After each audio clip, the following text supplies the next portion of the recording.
What we're doing is progressing along the storyline and narration of the Rasa Lila. The first part of that, we discussed how Krishna became inspired by the time, the Sarat Purnima, the place, Vrindavan and the beautiful forest, and the people, the gopis, thinking of them. Those were verses 1 through 3. Verses 4 through 9, we studied or heard how the gopis, hearing the flute, gave up everything that they were doing and ran immediately to go to the place where Krishna was playing the flute on the banks of the Jamuna.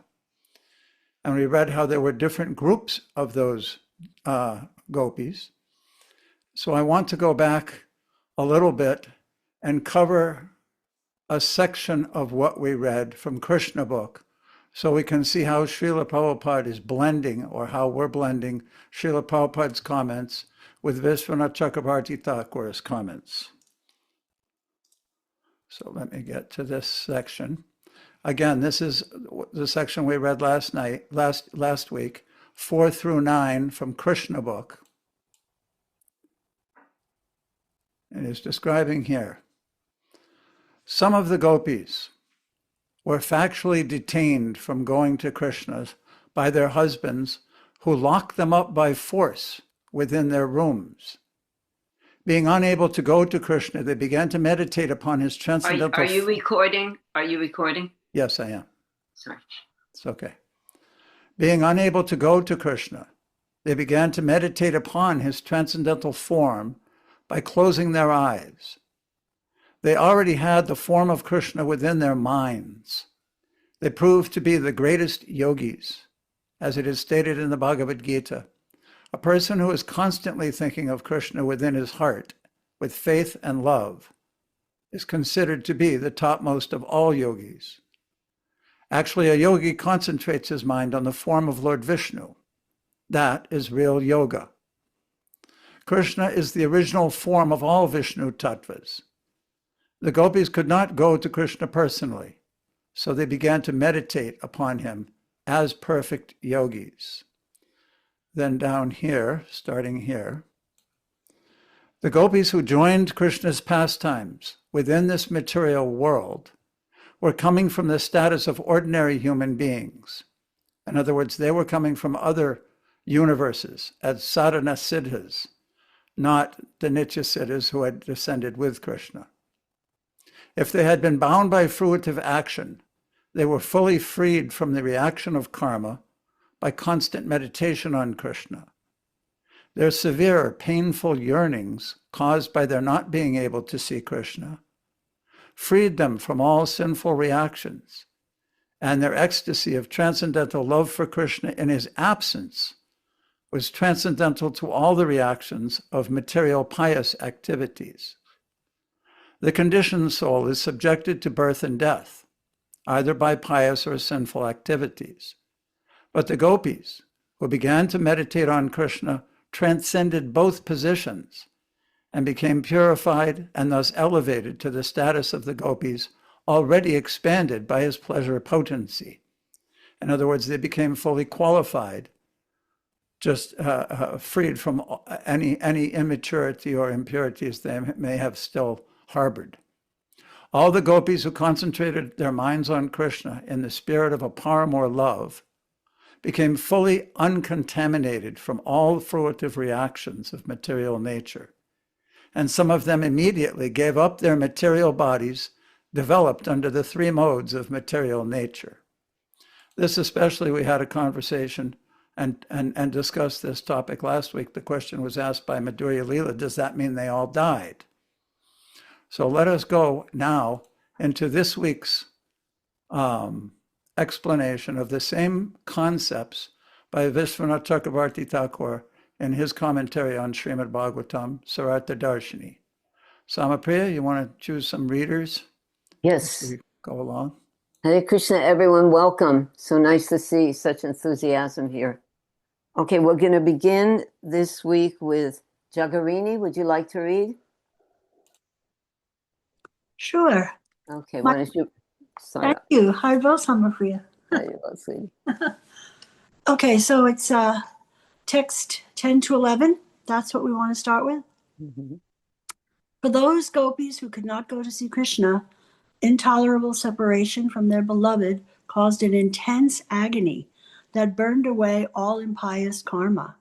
By meditating upon him, they realized his embrace, and the ecstasy they then felt exhausted their material piety. Although Lord Krishna is the Supreme Soul, these girls simply thought of him as their male lover and associated with him in that intimate mood. Thus, their karmic bondage was nullified and they abandoned their gross material bodies. Vishwanath Chakravarti Thakur's commentary. In order to hide the intimate attainment of the gopis from the gross materialists, Shukadev Goswami presents an external meaning in this verse, while at the same time he reveals the internal meaning to the confidential devotees well versed in the scientific conclusions of devotion. From this verse, the materialists can understand that Krishna gave the gopis liberation. All inauspicious things were removed from the gopis' hearts by enduring the suffering of intense separation from Krishna, and all their auspicious karmic reactions were removed by their blissfully embracing Krishna in meditation. Having thus destroyed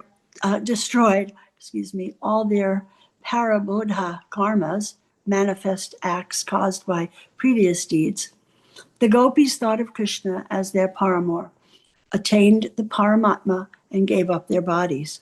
Okay, Okay, so stop for a moment. Thank you. Thank you, Jagarini. Pati? So what Vishwanath has explained here is that there are two ways to read the verse. In order to hide the intimate attainment of the gopis from gross materialists, Sukadeva Goswami presents an external meaning in this verse, while at the same time revealing the internal meaning to confidential devotees, well versed in the scientific conclusion of devotion. So Jagarini, you just read this paragraph about how materialists understand this verse. What was the gist of it? That their karma is removed, that their pious and impious activities are disappeared, and they become liberated. And And they gave up their bodies. Yeah. so a materialist will take the verse verbatim, because materialists, atasi Krishna nama adina bhavad graham indri, they can't, they don't grasp spiritual wisdom or spiritual activities because everything's on the sensual platform. So it's important that we understand that particular interpretation of the verse is that that's what happened. Like you said, they became freed from their prarabdha karma, which is all the karma that has been accumulated over lifetimes. They became liberated in the Paramatma in this particular verse because it's mentioned in the verse, and they gave up their material bodies. Okay, so now we're going to read the other way of looking at this verse. Acharya? Yeah. Oh, sorry. Acharya? Yeah, thank you. I have a question. It we- says that, could you go back to the text, please? I'm sorry. It says that the bad karma was eradicated by suffering and separation from Krishna, and the good karma was eradicated by the bliss of being with Krishna. And it seems, I feel like there's something there, some meaning or understanding there. I'm not really sure what. I was wondering if you had any thoughts on that and what it might mean or- Internally. Yeah, internally, but I mean the point that the Yeah. bad karma was eradicated by suffering and the good karma was eradicated by the bliss of being with Krishna. So I was wondering if anyone had any thoughts on that, what it Did you want might to mean, deal with or- that now? Do you want to Sure. talk about that now? Should we? Okay. Is it discussed later in it? Yes, it is. Okay. In that Okay. case, we can wait. I'm Okay. sorry. Yeah, that's Okay, what I was let's- looking for, because it is brought up by him. Good point, Okay. Acharya.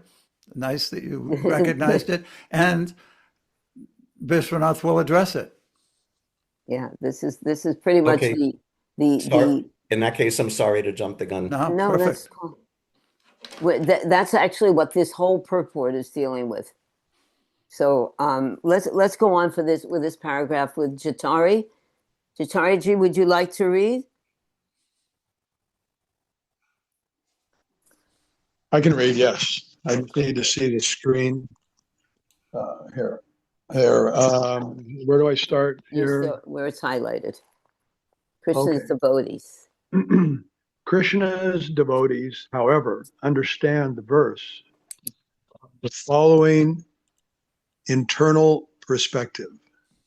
By meditation on Krishna, the gopis experienced both meeting and separation, unlimited happiness and distress, and at last attained their desire.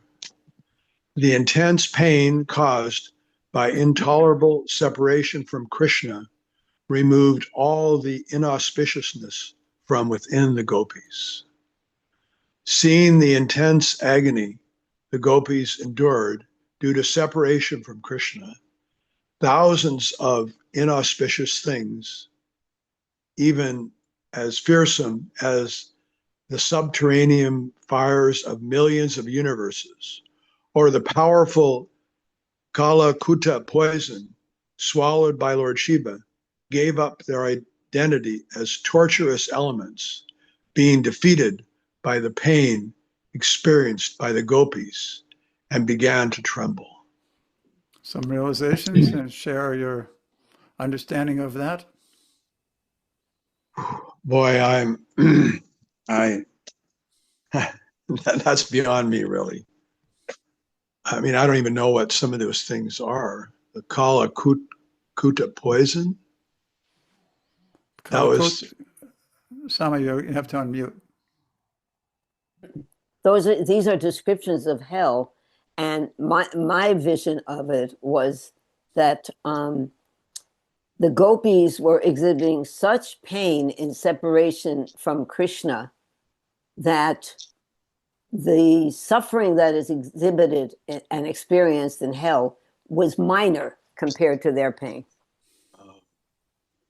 Anyone yeah, else? wow, okay. That's beautiful. Yeah, it's Okay. beautiful and terrible. Jeez. Anyone else have some? This is a very foundational. Bahushava. Unmute, Prabhu. Yeah, it's mentioned there, Milan and Virahas, the union and separation. So sometimes we contemplate, I mean, it's something to think about, is that there's certain groups of gopis that want to have more meeting of Krishna than separation, but the more intense ones, and the more intense gopis would want to have more of the separation or viraha, because it's sweeter. But you have to have both. So it's nice that it's mentioned both here. But you wonder to what degree, some will want just one and not the other. Yeah, that's a little bit strange the way that's worded, because if you would ask them, they really don't want to be separated from Krishna at all, at any time, for any reason. But this can someone build on that theme? Okay, Okurnath. Unmute, Prabhu. I think, we hear that separation from Krishna, although it appears externally to be great suffering, is really another phase of associating with Krishna. And I think of the pastime in Kurukshetra where Krishna starts speaking that whenever you're thinking of me, I'm present, and she chastises him and says, I can't stop thinking of you. That's what's causing me this suffering. So I think it's being indicated here that the separation that they're feeling is actually something transcendental. And it's therefore, it's beyond material suffering becomes insignificant because it's external, and the transcendental experience of both separation and meeting with Krishna makes material happiness and distress irrelevant to them. Pati? Nice. We'll read as we progress through the study that meeting, Milan, and separating are constant dynamics in rasa, in love, loving relationships of all kinds eternally include these two dynamics because one enhances the other. So it's being described here. These specific gopis are sadhana siddha gopis that have, I think the most of them are the Municharis, the ones from the Dandakaranya forest. They had attraction for Lord Ram and did specific sadhanas to become gopis. They've been successful, taken birth in Gokul, in the village with Krishna, grown up, have an attraction for him, hear the flute, want to run to him, but are stopped by their husbands and their fathers and their brothers. So the incomparable pain is what's being described in this particular part of the purport. So let's go from there and see how it progresses after Okay. Mukunda shares something. Oh, Mukunda. Unmute, Prabhu. Actually, Babuji, let's go ahead and read down because I think it's going to address it. Okay. What you were mentioning is really the framework for what's happening. These Yeah. Munichari gopis, they got the blessing of Lord Ram. Their bhajan was not complete. They chanted the Gopal mantra. The Gopal mantra is for the worship of Krishna, essentially Radha Krishna, but they had not become perfect. But because they had a desire upon the darshan of Ram to have the conjugal mood, he gave them a benediction that allowed them to take birth in Prakat Braj, means Vrindavan in this world, from the womb of gopis, but they did not have association with Nityasura Gopi sufficiently. Right, we read that last week. Yes. That And was because of that, they were unable to get the assistance of Yoga Maya to give them a duplicate that their husbands would think they were there so they would not be checked. That's kind of the backdrop here. And that's not the materialist way of seeing it. No, that's as was described in those first two paragraphs. It's an amazing thing. All right, let's continue reading. Ranga, would you like to continue for us? What do you want to indicate where we're reading? Yeah. I can read. Oh, good. Nice to hear you. When the gopis meditated on Krishna, he manifested personally before them. Now endowed with the appropriate identity and mood, the gopis experienced infinite bliss by embracing the astonishing transcendental body of Achyuta, which was full of transcendental love for them. That joy made all their good fortune, both material and spiritual, seem insignificant. In other words, seeing the extreme bliss generated in gopis by embracing Krishna through meditation, all the sensual pleasures found in millions of universes, and even the supersensory pleasure of spiritual bliss, Brahmananda, became withered, inferior, and insignificant.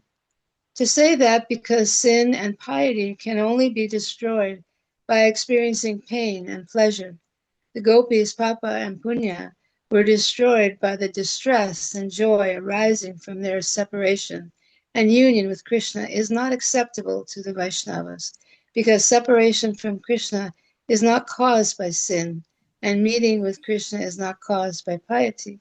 Thus, the first meaning of this verse is rejected.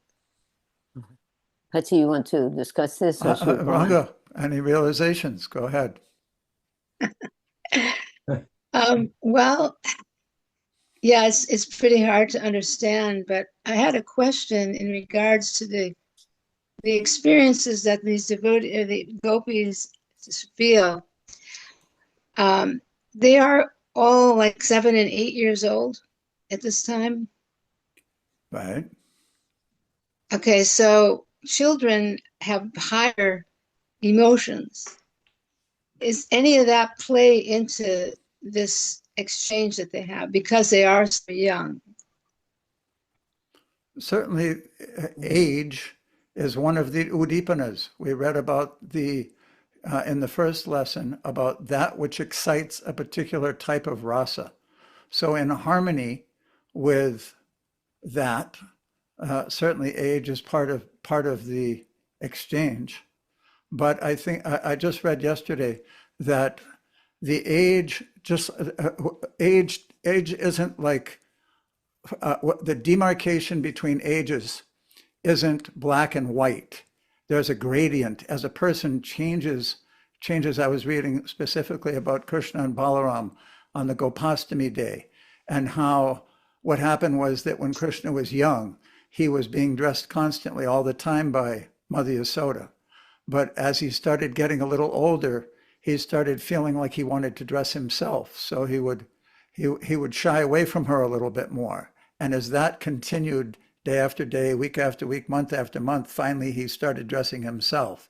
And the mood had changed over time. So in that way, we can understand that certainly the age of the gopis, and the age of all of them, is part of what's exciting the loving exchanges. Also, the acharyas mentioned that the actual age is the age plus half. So actually, though it's written there in the 8th year, their mood at that time is though they were like young girls of 12, 13. That's Where is that from, just so we can have the reference? Yeah, Vishwanath Chakravarti Thakur, Sanatana Goswami, and Brihad Vaishnav Toshini, it describes that the ages are like a year and 1/2. Also in Krishna, because certainly Yeah, exactly. 8 years old, it's interesting because on one hand, I guess for materialists and non-Vaishnavs, he's showing that certainly it couldn't be lusty desires because we're too young. But then on the other hand, the internal reason again is that adolescence is manifesting in their bhav. Yeah. okay. There was one other thing. Acharya, did you pick up on this part of the purport that discussed your question about piety and meeting Krishna and separation and suffering? Yeah, I did. It seems to be at least a partial explanation that the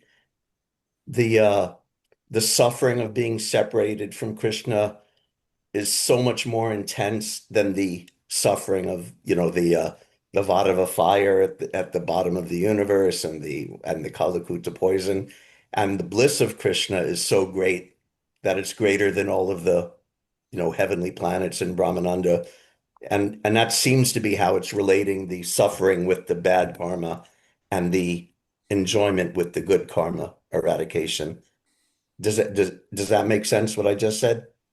Yes, but he is saying here at the end that that first meaning that the suffering, it's not material at all, in Right. other words. Suffering or enjoying. Right. Acharya, you want to continue reading for us? Sure. Which is it according to authorities? Yes. According to authorities, the destruction of karmic reactions occurs during the stage of bhajana, when a devotee reaches the level of anartha nivritti. The word paramatmanam here means he who possesses the highest parama, prema.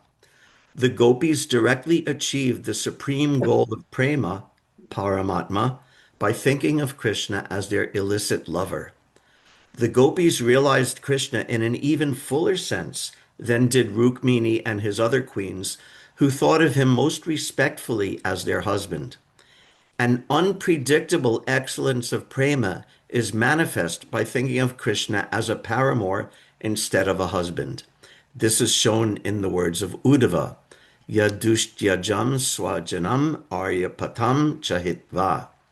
Though the gopis abandon their families and the path of proper conduct, which is very difficult to do, They worshipped Krishna, who is sought by the Vedas. Srimad Bhagavatam 10:47-61. Hati, do you want to explain? Let Acharya speak first. Acharya?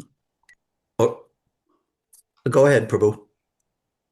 Well, I found it, again, we have to see that he's coming here. Krishna's devotees, however, understand the verse from the following perspective. So this is the perspective in regards to the Paramatma. Yeah. He's explaining how the word Paramatma, a materialist, or one way to analyze the Sanskrit of the verse, saying that the gopis attained Paramatma. Remember, in the first part of the verse, we read how that means that they attained Paramatma and therefore got liberation and left their material bodies. That's one point of view. But he's pointing out here a unique feature of how to study or how to see that particular Sanskrit. Yeah. Also, I think it's also elaborating on that last sentence from the previous paragraph, saying this is rejected by the Vaishnavas. So I think he's starting to elaborate on the idea that it's different than material piety and sin. And I think in the next paragraph it goes on to explain, that what's higher in the material world is lower in the spiritual world, and vice versa. Okay, Bhushra, thank you, Acharyaji. Did you want to say something, Prabhu? Yeah, it's mentioning about their meditation on Paramatma. So that would not be the four-arm form of Vishnu, but it would actually be Shama Sundar. Nice. Yeah, it's being qualified by the word Jara Budhya Pi Sangata. So Jara Buddhi means to see someone as a paramour, or as a lover. Even more specific. Is that what you wrote in the little note? I can't read and listen and watch and conduct the whole thing. Oh, no, that was something about the statements about the burning of the karma being worse than in the hells, and the happiness being more exciting than everything else. This is called Atishokti Alankar. So when the acharyas write, they write like that sometimes. It's similar to us saying something like, he was so hurt he cried a river of tears. Because there's no real transcendental measuring or metric. So you write things like, yes, it was more painful than the suffering of all of this and that. Well, actually, it was there. That kind of and you cannot understand it materially. The feeling of separation from Krishna. That's what Lord Chaitanya came to give. These feelings of separation from Krishna cannot be compared to anything material. Yeah. So it has its own category. It's spiritual. It's spiritual. Yeah. So in Ujjalamani, it mentions it. So there's one verse there will say, Dukarikam chitte shukha eva rajayate, that the feeling they have is a kind of ananda, but because we've never experienced that, our mental idea will be, is it happiness like how? So it is something that is an experiential thing. Because that verse in Ujjalamani is saying that even though it's great suffering, it's the greatest kind of bliss simultaneously. Right. We just don't have it's a good point that you bring up, Mukunda, because that's actually how Vishwanath Chakravarti Thakur started this particular purport, by saying there's one point of view that the materialists, or people who will analyze it and see this, but devotees see this. And he goes into a far more in-depth explanation in a very Rasikic way. Also like the point, and it's emphasized several times throughout this part of it, that they're actually meditating on Krishna as a paramour lover. That was Ujjvala Nilamani? Okay. That's also another bewilderment. No, that's in the verse. In the verse it says, Jnanya Prapta Tutra Shlesha Nivitta Shina Mangali. Then it says, Tam Eva Paramatmanam, but Jara Buddhya Pi Sangata. That they had Sangha, even though it was the Paramatma that appeared in their heart, they saw him, like Prabhuji said, as Sham Sundar. And they had Jara Buddhi, means like a paramour mood. That's in the actual verse, 10 and 11. Pranath? I just have a question about Jadabhuti because I'm thinking that in the Bengali song by Bhaktivinoda Thakur about honoring prasadam, there's that, Jadabhuti Parahari Prasada Bhojana Kori.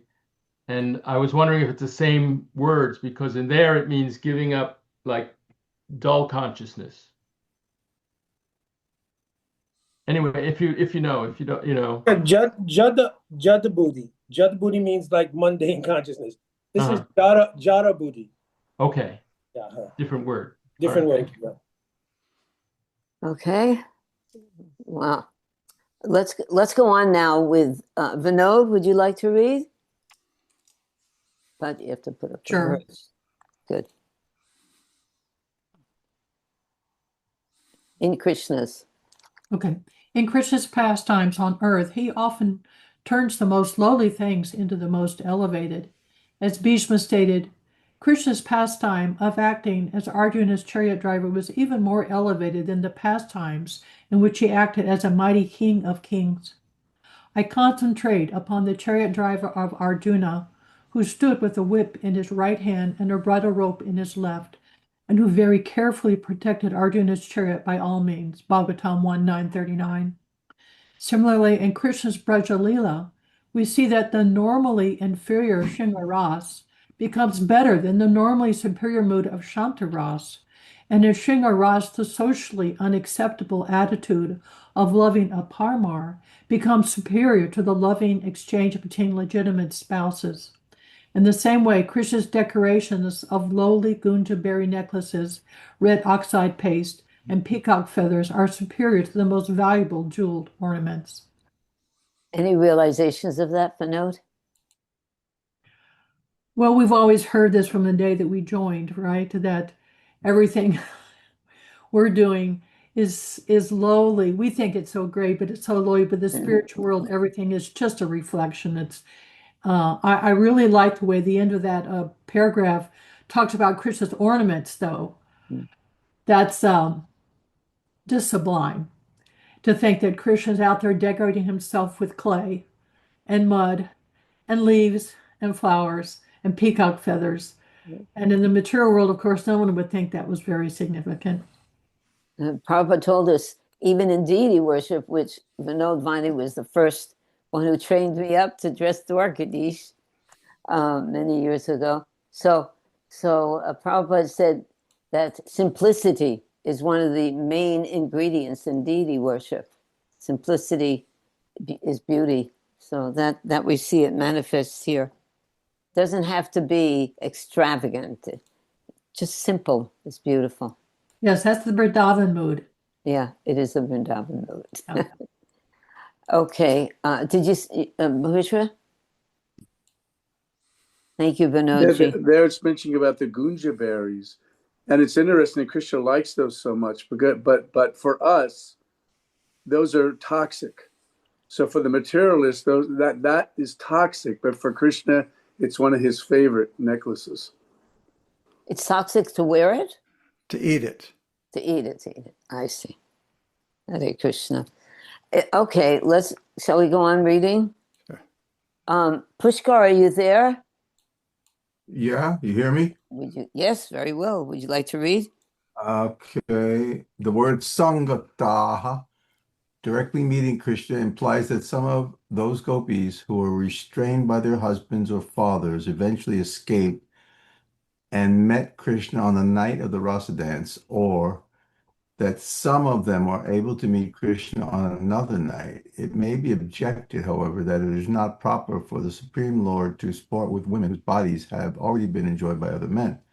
This objection is replied to by the words beginning Jahu, gave up. The word deham, body, is used here in the singular form to indicate unity of category, even though the gopis are many. Some authorities say that by the power of Yogamaya, the gopis' bodies disappeared in a way no one noticed. Others say that the body referred to in this context is the inferior body composed of the modes of material nature. Thus, by the prominence of the adjective gunamayam, it is understood that before the gopis heard the sound of Krishna's flute, their bodies had been twofold, material and spiritual, and upon hearing the flute, they gave up the material bodies which their husbands had enjoyed. Okay, so The now next you, purport the next paragraph elaborates on it. I think we should go to the next one and then come back and discuss. Should I keep Oh. reading? well, let's have someone else read and then you comment after. Madhurya Leela? Madhurya, you there? Okay, she's not there. Akornath? Yeah, Akornathji? I'm In going to this Oh, wait a regard, minute. Wait a I'm minute. going to skip. I'm going to skip. Oh, she's going to skip. Okay, Akornath. Thank you, Madhurya. in this regard, the following should be considered. When devotees practice devotional service under the shelter of a bona fide spiritual master, they engage their ears and other senses in acts of pure devotion by hearing and chanting about Krishna, remembering him, offering obeisances, and personally serving his deity form. Thus, the devotees make the Lord's transcendental qualities the objects of their senses, as stated by the Lord himself, Nirguno Madapashrayaha. The devotees who take shelter of Krishna transcend the material modes. Srimad Bhagavatam 11:25-26. Yet sometimes the devotees may take as their sense objects mundane sounds and tastes, and that is material.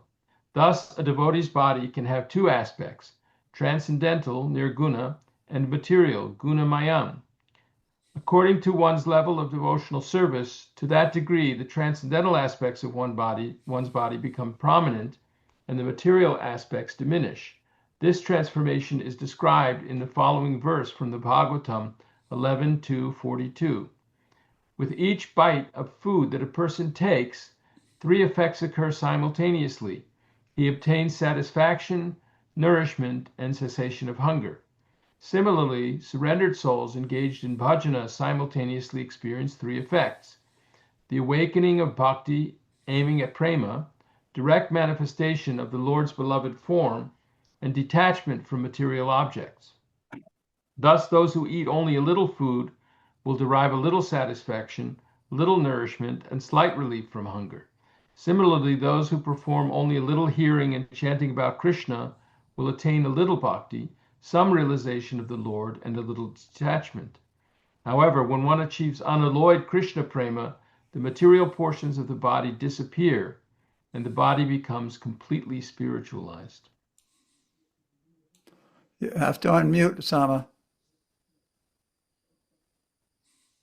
Pushkar, can you enlighten us? I have a question, but I don't know how it happened, but I was reading some other commentaries. I think I was just looking at the end of chapter 33, and the last couple of verses, well, especially the last one is Vikriditam Vajabadubya. And that purport, it says the opposite thing. It says that even the bodies, the material bodies that the husbands, the bodies that were left by the gopis that were supposedly, they had gone off and left other bodies, alternative bodies. But even the husbands didn't enjoy those bodies. But this seems to indicate Right. something different, if anybody knows. Yeah. Now, I listen, could find the purport if I had to, but it's not a court of law or anything, but it seems to be totally opposite. I think I remember reading something like this in Gopala Champu also. And Yeah, but you want to talk? If I remember, it's vague in my, because there's so much information. I think it will be clarified as we continue. Okay, now Some of them perhaps did, and then they didn't, maybe even at the end of this purport. But what did this mean, Pushkar? Thus, by the prominence of the adjective gunamayam, it is understood that before the gopis heard the sound of Krishna's flute, their bodies had been twofold, material and spiritual. And upon, that's what you read. And upon hearing the flute, they gave up their material bodies, which their husbands had enjoyed. Right. So that's the part. And then I read the purport to, I think it's Vikriditam of the verse before, as I was just reading the end of that 33, chapter 33. It said something like, I could find it. So bringing it back to our own experience, hearing the flute purified them to the point where they gave up that gunamayam body.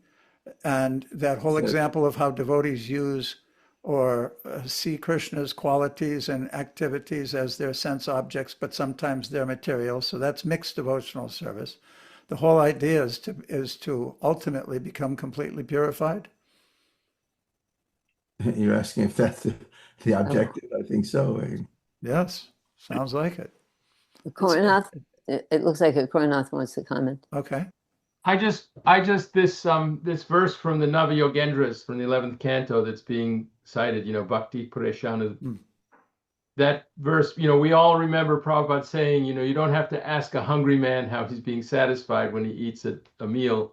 And I just was pointing out that's, he's paraphrasing that verse. I mean, not in all the details that is going on here about, how these three things, bhakti, Directly seeing Krishna. I kind of picked up a little bit of a different underlying message, that if you approach this with just a little bit of interest, you'll get a little bit of insight. Whereas these particular gopis, due to the circumstances that brought this about in them, it's like pressing the gas to the floor. They were in such anxiety and separation and feelings that it burned away any kind of material fragrance that may have been left over or even not. Of course, I didn't mean to say that when Prabhupada said that, like on the on-chanting recording, that he was giving all these details. But I believe he was thinking of that. Because this was, he was referring to this, that, just like in the process of eating, we get these three things, then in the process of surrendering to Krishna, we get these three transcendental things, Oh, God. And now it's saying if you just do a little, you'll only get a little. Right. But yes. Mukunda. Yes, there is a book of commentaries that Srila Prabhupada used when he was translating Srimad Bhagavatam. It's called the Symphony of Commentaries. Many years ago, I was trying to read that thing online in Sanskrit, and it was like hard. But there is English versions of it now.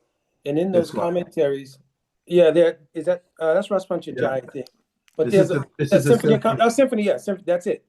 So in there, if you look in some of the commentaries, like Sanatana Goswami, I think in the Brihad Vaishnav Toshini, he's going to mention that the Gunamayi Deha means that those Rishicharis, Municharis, who had obtained Braj, obviously were very, very elevated because they had the darshan first of Lord Ram. Then by Lord Ram's Kripa, they obtained Braj. But Rupa Goswami writes in the Bhakti Rasamrita Sindhu, he writes that there are two kinds of moods one can have, which still there's some tinge of personal desire, even in your attainment of Braj. It is called Prem Sevar Uttra Mukti. It means there's a desire that I want to go to Vrindavan, I will see Krishna, I'll have association of Krishna, and I will be happy. So even though the central desire is to serve Krishna, there's some influence of my happiness involved. Whereas in the standard of pure devotion, Atma Sukhe Dupe Govion Vichar, Atma Sukhe Dupe Gopion Na Kareli Vichar. In the pure mood of loving Krishna that the gopis have, there's no consideration of their happiness whatsoever. So here, Gunamayi Deha means the auspiciousness of their own happiness was burnt up, and the inauspiciousness of having obtained Braj, but not having obtained the association of the Nityasiddha gopis and elevated their praying to a higher level, was the inauspiciousness. That is a very high level, not thinking of your own happiness. My goodness. We think we have it, and then we realize we don't have it. Very intense. All right. Bahushara, would you like to continue reading? Thank you, Mukunda. In this regard, the following should be considered. When devotees practice devotional service under the shelter of a bona fide spiritual master, they engage their ears and other senses and acts of pure devotion. I already read that paragraph. Oh, sorry. Right. Thank you. Nonetheless, so as not to disturb the false opinions of atheists and to protect the confidentiality of devotional service, Sri Krishna usually has his illusory energy exhibit the demise of the gross body. An example of this is the disappearance of the Yadavas during the Moshla Lila.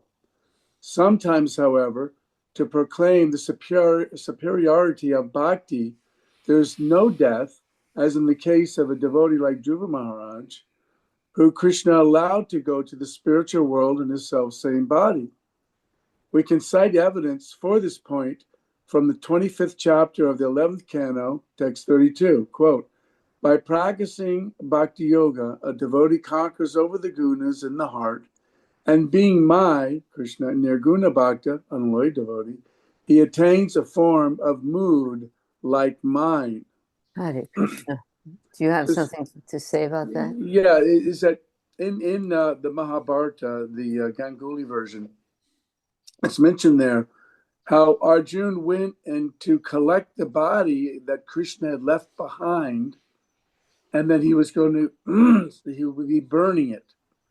The thing is that was for the karmis who think that Krishna was an ordinary person. That was the universal form that he left behind to bewilder the karmis, because Krishna always satisfies everyone's desires, the materialist and the spiritualist.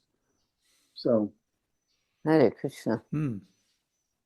Okay, we're going to just continue on for a minute, Mukundaji, and then we'll come back. David Presta, would you like to read? Okay. Oh, let's get the words up first. There we go. Kapila Dev also speaks. There you go. Kapiladev also speaks of the transcendental nature of bhakti. As bhakti is transcendental, the ingredients of worship, such as flowers, incense, and ghee, also become transcendental by the touch of the limbs of bhakti. Thus, the defeat and destruction of that which is composed of the modes of material nature can be brought about only by the process of devotional service. The word dutashubha can also mean, by the pain caused by intolerable separation from Krishna, the gopis cast off their gunamayam deham, inauspicious material bodies. By the ecstasy the gopis felt by embracing Krishna in meditation, their auspicious spiritual bodies, far from being destroyed, simply increased and became more prominent because of bliss. Yogamaya helped the gopis get free from the restraints of their husbands and from the bondage of ignorance, because all of their karma was completely destroyed. However, we should not make the mistake of thinking that the gopis died. As the Lord himself states, all those auspicious gopis who were locked in their houses by their husbands and could not attend their Rasa Lila on the full moon night of autumn attained me by remembering my potent pastimes. Srimad Bhagavatam 10.47-37. By using the word kalyanaha in this verse, Krishna implies, even though these gopis wanted to give up their bodies because of their husbands' prohibitions and the torment of separation from me, for them to die at the very beginning of the most auspicious festival of the Rasa dance would have been displeasing to me and thus inauspicious. Therefore, they did not die. Rather, they became fortunate. Okay, now everyone's happy. Anyone have commentary on this? This is really a wonderful conclusion. Mahutra? And then Mukunda, if you wanted to say something. if you go back to the text, please, it mentions how the ghee becomes transcendental.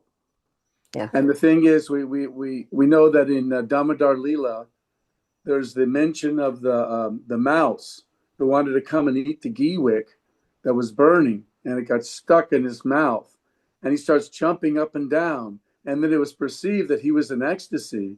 So then he was blessed to go back to be with Krishna. Jai. Very far, huh? Mukunda, did you want to say something, Prabhu? Actually not. What I did was I copied that reference I gave for the things I spoke. I couldn't get it in the chat because I have it in my notes, but I did put it in the Sadhu Sangha online.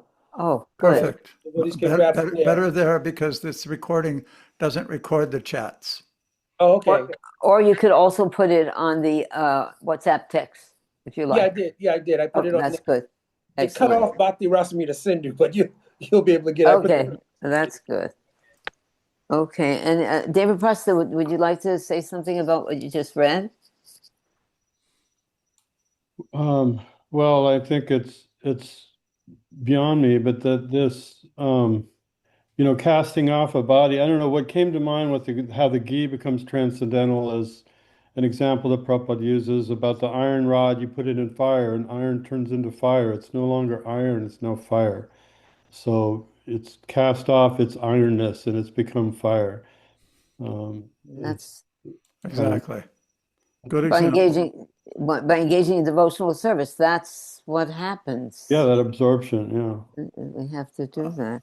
Another point that's interesting, if we go back to the very beginning, you'll all remember that we had that lecture by Srila Prabhupada about how Lord Chaitanya is giving Krishna prema. He's the most munificent of all incarnations. Not all incarnations of the Lord teach or preach and explain bhakti yoga, but it was mentioned in this particular purport that Kapila Dev also spoke bhakti. He taught bhakti to Devahuti, but he didn't preach or teach Krishna prema. It's an interesting note. Different mood, totally Yes. different mood. Let's go on. Vrindavan, would you like to read? I see you're on your phone. Would that be possible for you, Vrindavanji? Okay, give her a minute. Okay, I'm going to pass, Sama. I'm okay. No, not tired. Okay, no problem. Ekadasi, Brett, would you like to read Ekadasi? Hare Krishna. Yes. Hare Krishna. Thank you. Okay. More evidence that the gopis who were prevented from going to see Krishna did not physically die is provided by Sri Shukadev's later in this canto 1047-38. Then the gopis replied to Uddhava, feeling satisfied because his message had reminded them of Krishna. The word ta here refers to those gopis restrained from the Rasa Leela by their husbands. Yet they remained alive and were now present, speaking with Uddhava while Krishna was living in Mathura. In other words, the gopis gave up their material Gunamaya bodies without dying. Parched by the intense heat of separation, the gopis gave up the Gunamaya nature of their bodies and attained pure spiritual bodies, just like the bodies of such great devotees as Dhruva Maharaj. This is the meaning of the gopis giving up their bodies. Okay. Do you have a commentary? Something you realized about this? No, not at this time. Thank you. Okay. Is it now clear? He kind of comes to a little bit of a conclusion there, pointing out that this is the meaning of giving up their bodies. Anybody question that at all or unclear about it? And then if not, we'll go on. Okay. That's the devotee way of looking at it. Yeah. Not the materialistic way. Acharya has a comment. Acharya? Yeah, I was just looking actually at Krishna book, and Prabhupada says something a little bit different. Just give me a second here to call that up. But when some of the gopis' husbands and other family members stopped the young girls from growing, Lord Krishna arranged for them to temporarily exhibit material bodies, which they then left at the sides of their husbands. In this way, they deceived their relatives and went off to meet Krishna. In the Krishna book.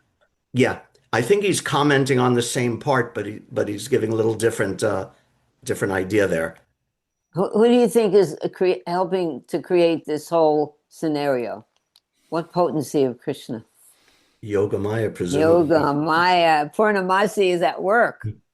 Very good. Okay, thank you. Mukunda, would you like to read this? Where are we now? We're at, okay. Verse 10 and several others in Srimad Bhagavatam indicate the gopis remained home without dying and only attained Krishna's association in meditation. Dhyana Prapta Achyuta Shlesha. By meditation, the gopis obtained the embrace of Achyuta Krishna. This is 10:29:10. Alabdha Vigraha Vinirghama, not obtaining any exit. This is 10:29:9. Vraje Ashtitaha, remaining in the village of Braj. 10:47:37. And Mahapu Mat Virya Chintaya, the gopis achieved me by meditation upon my valorous pastimes. 10:47:37. However, verse 11 says Sangataha, the gopis got Krishna's direct association, whereas Bhagavatam 10:47:37 says Alabdha Rasaha, the gopis did not obtain the rasa dance. Therefore, it should be understood that among the gopis who were locked in their houses, there were two types.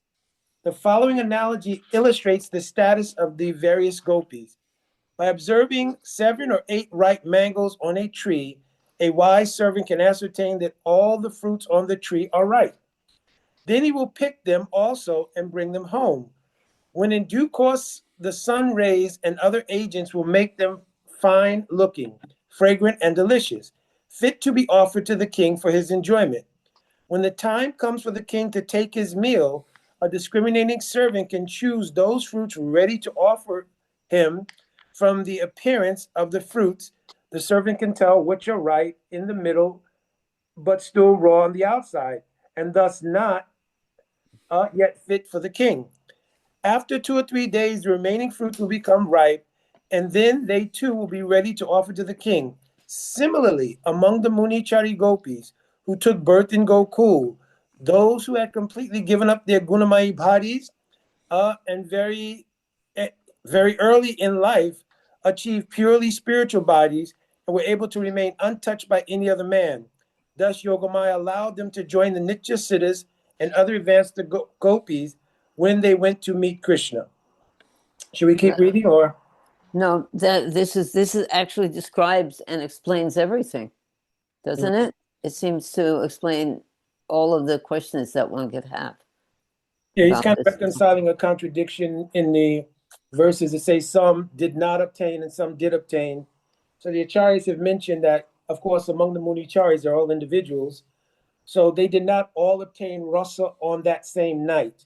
In fact, it mentions some of them actually attained rasa in Nitya Gokul, which means they gave up their Gunamayi bodies, received spiritual bodies, and immediately transitioned to Nitya Gokul, means the eternal spiritual abode where they obtained rasa. Hare Krishna. What a practical example also that fruits, although they're almost ripe, they're ready, but they're not quite ready, they need just a little more of something to get to that point. Karanath Prabhu?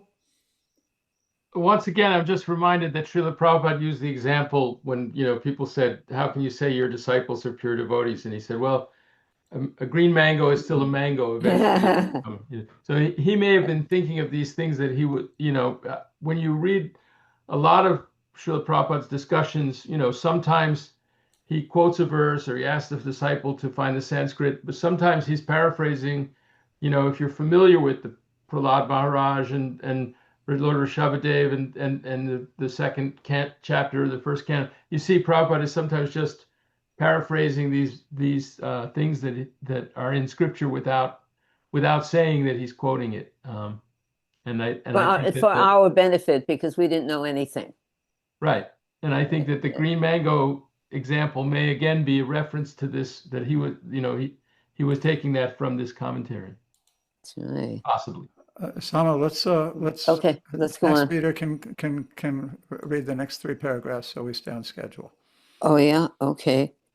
Okay, then everybody read. I was going to have Madan read 1 paragraph if that's okay. And Madan, I why don't you, Madan, are you there?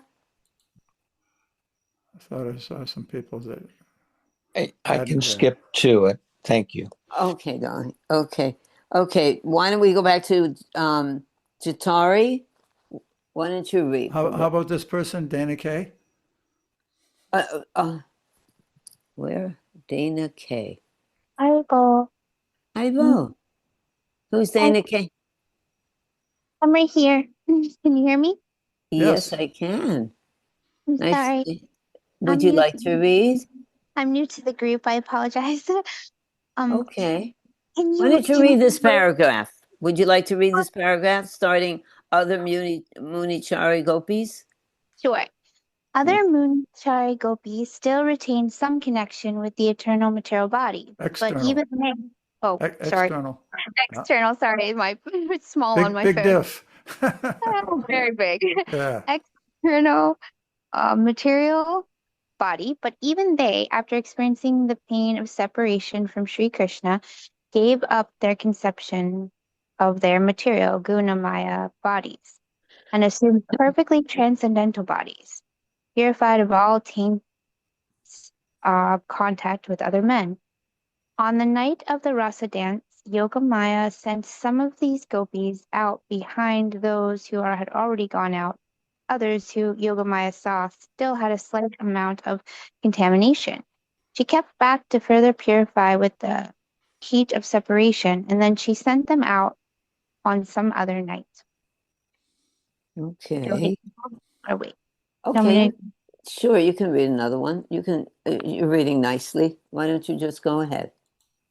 After enjoying the pleasures of the Rasa dance and other pastimes of Krishna, the Munichari gopis who had participated went back to their homes when the night was over, as did the Nitya, Siddha, and other advanced gopis. Now Yogamaya protected these Munichari gopis from the material association of their husbands. In other words, these gopis became detached from their husbands, sons, and daughters, and their love for Krishna increased more and more. Since these gopis were thoroughly immersed in the great ocean of love for Krishna, their breasts dried up so that they could not feed their infants. Becoming disinterested in raising their children, their family members thought they were possessed by ghosts. Okay. In conclusion, Patu, why don't you read the last one?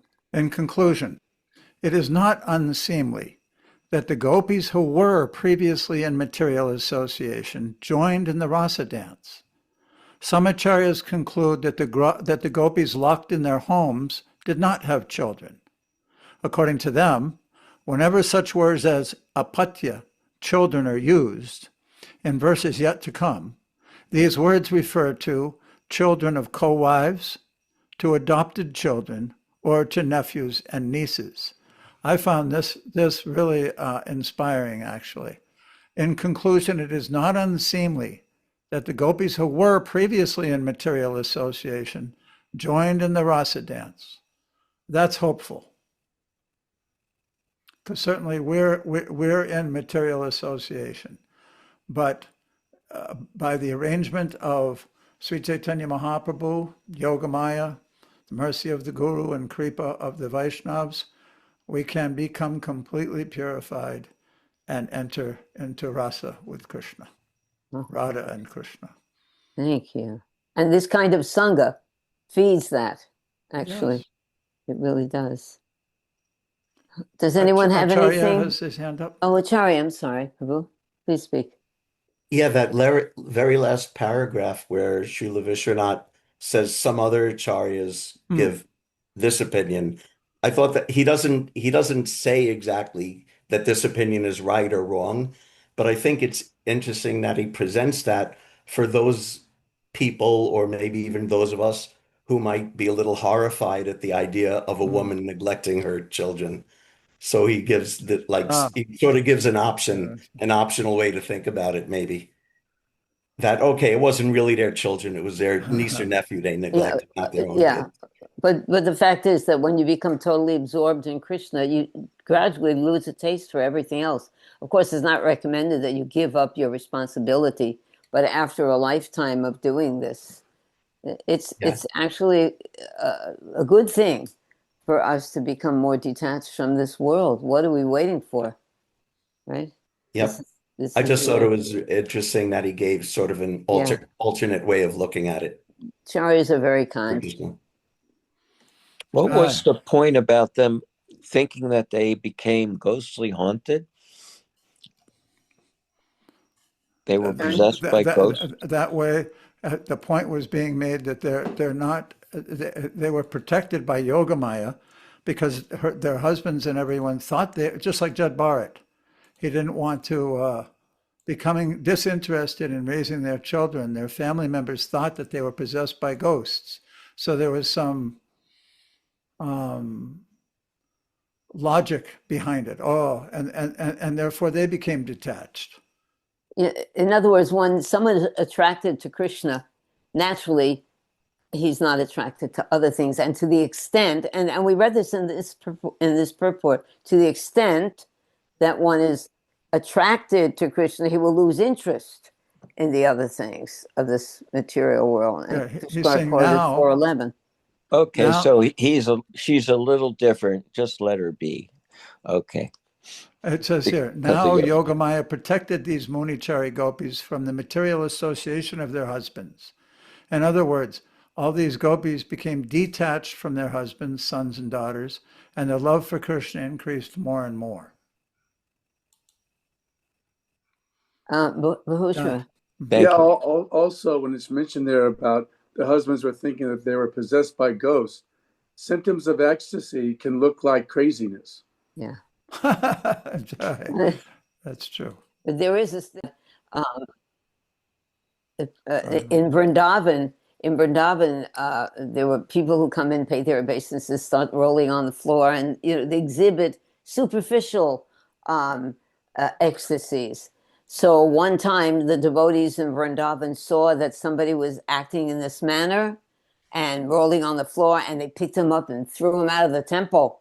And Prabhupada said, "Did something happen?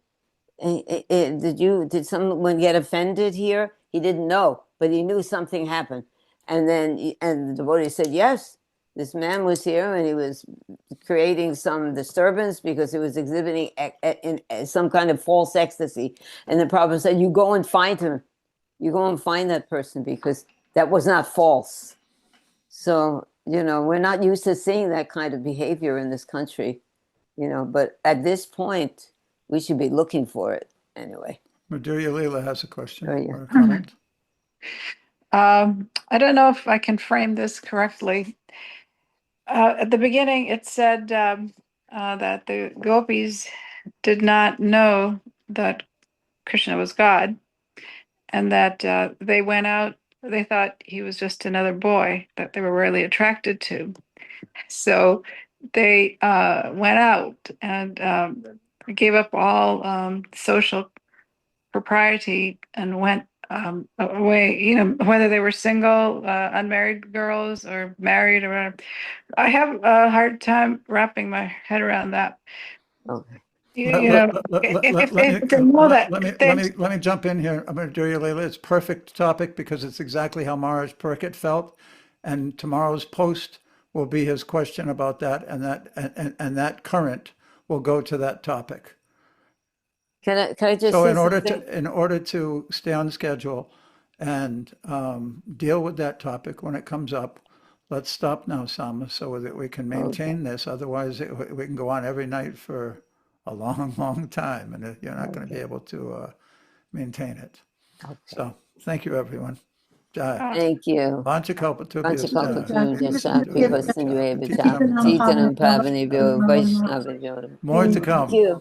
Thank you, everyone. Hare Krishna.